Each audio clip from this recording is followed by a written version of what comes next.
Shawl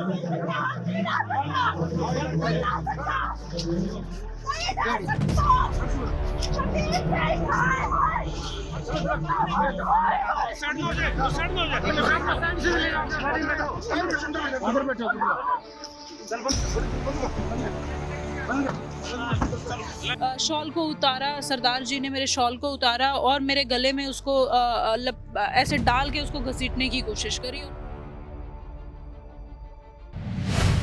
DSP भी थे जिन्होंने मुझे लात मारी। हमारी बहन के साथ उसने बंद कमरे में क्या किया और उसके साथ बाहर उसने किस तरीके से मेरे साथ किया, तो वो तो बता चुका है कि बंद कमरे में उसने किया है। जब मेरे साथ बाहर पब्लिक में उसके सामने ये हो रहा है, उसके इशारे पे ये हो रहा है, बंद कमरे में तो क्या क्या किया होगा उसने। संदीप सिंह को बर्खास्त कर दिया जाए और उसकी गिरफ्तारी हो जाए, ये हर उस कोच के लिए, हर उस मंत्री के लिए या हर उस आदमी के लिए एक सबक होगा जो लड़की की इज्जत पे हाथ डालने की कोशिश करेगा, दोबारा नहीं करेगा, लगेगा। अब हम लड़ेंगे, गिरफ्तारी भी होगी, बर्खास्ती भी होगी।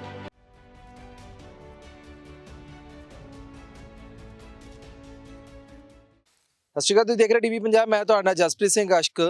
ਹਰਿਆਣਾ ਦੇ ਖੇਡ ਮੰਤਰੀ ਸੰਦੀਪ ਸਿੰਘ ਉੱਤੇ ਵੱਡੇ ਇਲਜ਼ਾਮ ਲੱਗੇ ਸੀ, ਜਿਸ ਤੋਂ ਬਾਅਦ ਉਹਨਾਂ ਨੇ ਖੇਡ ਮੰਤਰਾਲੇ ਨੂੰ ਤਾਂ ਛੱਡਤਾ ਸੀ, ਪਰ ਸਰਕਾਰ ਵੱਲੋਂ ਮਿਨਿਸਟਰ ਹਜੇ ਵੀ ਹੈਗੇ ਨੇ।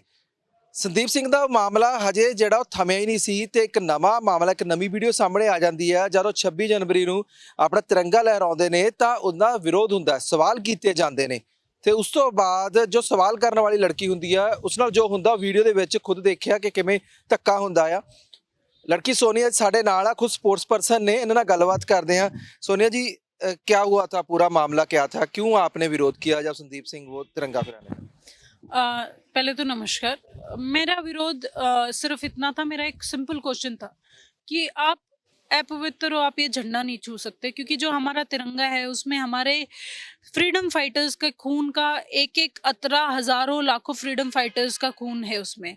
वो बहुत पवित्र झंडा है और एक ऐसा आदमी जिस पे ऐसी संगीन धाराओं के तहत केस दर्ज हुआ है, एफआईआर हुई है, 354 ए, 509 जैसी धाराएं लगी हुई हैं, वो किस हक से वो झंडा फहरा सकता है? मेरा क्वेश्चन सिर्फ इतना था कि आप अपवित्र हैं, आप ये झंडा नहीं फहरा सकते, आप मत फहराइए। इतने में इन्होंने मेरा सवाल का कोई जवाब नहीं दिया, इन्होंने मुझे कोई क्वेश्चन का आंसर नहीं दिया।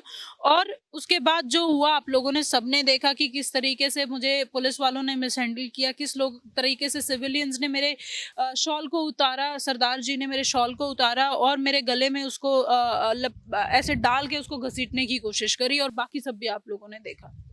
जो घसीटने वाले थे, क्या वो मानते कि सरकारी बंदे थे या कोई ये थे कि आम पब्लिक ही थी? वो नहीं, वो पब्लिक में से एक थे जो संदीप सिंह के इशारे पे वहाँ नीचे आए थे, स्टेज पे से संदीप सिंह के साथ बैठे हुए थे और वो संदीप सिंह ने इशारा किया तो वो नीचे आए।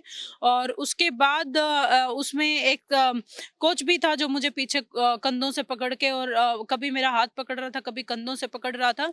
और उसके साथ एक डीएसपी भी थे जिन्होंने मुझे लात मारी। और बहुत कुछ हुआ, आप लोगों ने देखा ही है।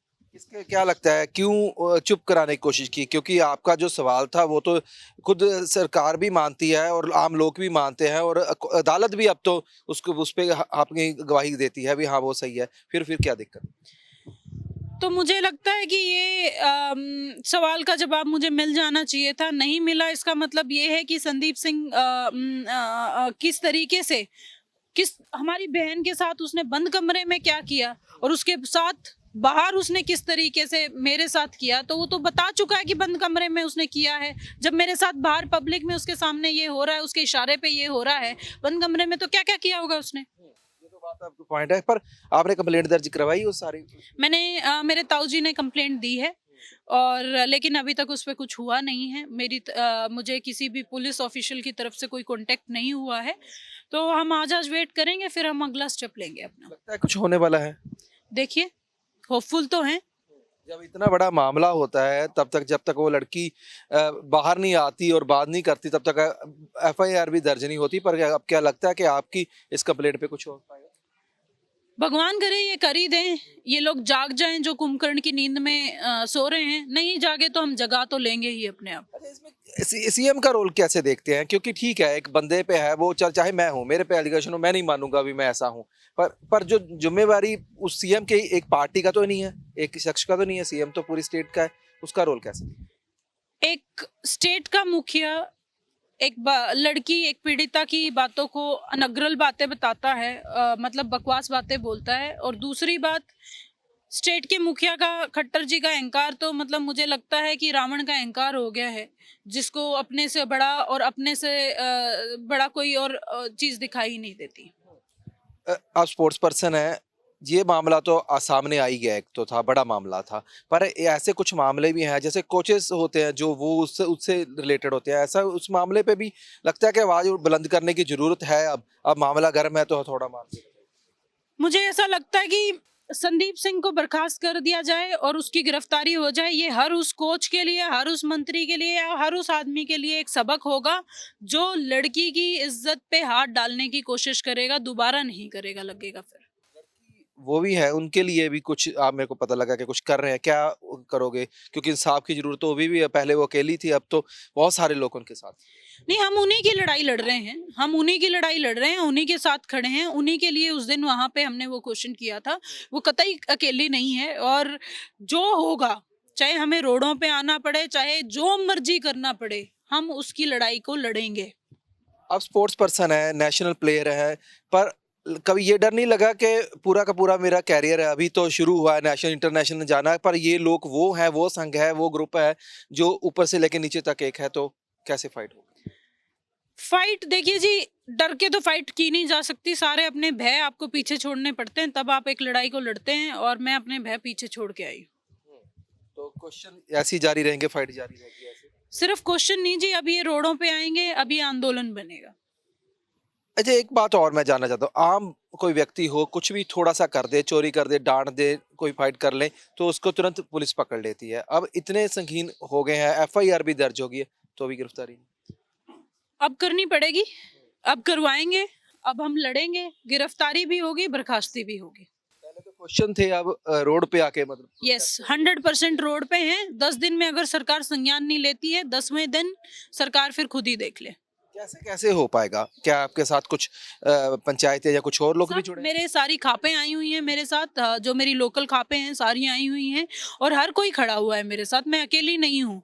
और अकेली भी होती, चलो ये तो मेरे साथ सब खड़े हैं, फिर भी मैं इस लड़ाई को लड़ती। लेकिन अब तो मैं बिल्कुल कतई अकेली नहीं हूँ। हरियाणा का एक एक आदमी, एक एक खाप, एक सारे महिला के लिए जो संगठन काम करते हैं, हर कोई मेरे साथ खड़ा हुआ है। आप ये कह दे कि आप अभी अपनी लड़ाई नहीं, तमाम उन लड़कियों की लड़ाई लड़ रहे हो जो कभी ना कभी ऐसी चीजों का शिकार हुई और बोल नहीं पाई। ये मेरी अकेले की लड़ाई है ही नहीं, और मेरी खुद की लड़ाई है ही नहीं। ये लड़ाई उन सारी लड़कियों की है जो कहीं ना कहीं चुप रह जाती हैं, आवाज नहीं उठा पाती हैं। और जो आवाज उठा लेती हैं, जैसे हमारी बहन महिला कोच ने उठाई, जो करनाल से हमारी बहनें बोल रही हैं, जो 2 दिन जंतर मंतर पे हमारी पहलवान बैठे हुए थे, ये हर उनकी लड़ाई है, हर किसी के हक की लड़ाई है। हमें लड़नी पड़ेगी, हर किसी को सामने आना पड़ेगा। आज मैं आई हूँ, अभी 10 दिन बाद देखना हर कोई सामने आएगा। तो क्या कहना चाहते हैं सरकार को, क्या चेतावनी? बस समझ जाएगी सरकार। 10 दिन में अगर नहीं करती है तो अब अपने आप फिर हम समझा लेंगे। ठीक, बहुत बहुत धन्यवाद। Thank you. ਸੋਨੀਆ ਜੀ ਸਾਡੇ ਨਾਲ ਸੀਗੇ, ਨੈਸ਼ਨਲ ਪਲੇਅਰ ਨੇ, ਤੇ ਵਿਰੋਧ ਕੀਤਾ ਗਿਆ, ਵਿਰੋਧ ਤੋਂ ਬਾਅਦ ਇਹਨਾਂ ਨੂੰ ਵਿਰੋਧ ਚੱਲਣਾ ਪਿਆ, ਪਰ ਇਹਨਾਂ ਨੇ ਆਖਿਆ ਕਿ ਡਟ ਕੇ ਖੜੇ ਰਹਿਣਗੇ ਜਦ ਤੱਕ ਇਨਸਾਫ ਨਹੀਂ ਮਿਲਦਾ। ਤੇ 10 ਦਿਨ ਦਾ ਟਾਈਮ ਸਰਕਾਰ ਨੂੰ ਦਿੱਤਾ ਗਿਆ ਹੈ। ਸੰਦੀਪ ਸਿੰਘ ਵਾਲੇ ਮਾਮਲੇ ਦੇ 'ਚ ਹੁਣ ਨਵਾਂ ਮੋੜ ਆ ਗਿਆ ਹੈ, ਜਿਸ ਤਰੀਕੇ ਨਾਲ ਤੁਸੀਂ ਦੇਖਿਆ ਕਿ ਹੁਣ ਇਹ ਮਾਮਲਾ ਹੋਰ ਪੇਚੀਦਾ ਤੇ ਉਲਝਦਾ ਜਾ ਰਿਹਾ। ਹੁਣ ਇਨਸਾਫ ਕਦ ਮਿਲੇਗਾ ਦੇਖਣਾ ਹੋਵੇਗਾ। ਫਿਲਹਾਲ ਜਿਹੜਾ ਇਨਸਾਫ ਦੇ ਲਈ 10 ਦਿਨ ਦਾ ਸਰਕਾਰ ਨੂੰ ਸਮਾਂ ਦੇ ਦਿੱਤਾ ਗਿਆ ਹੈ। ਬਣੇ ਰਹੋ ਟੀਵੀ ਪੰਜਾਬ ਦੇ ਨਾਲ, ਮੈਂ ਤੁਹਾਡਾ ਜਸਪ੍ਰੀਤ ਸਿੰਘ ਆਸ਼ਕ।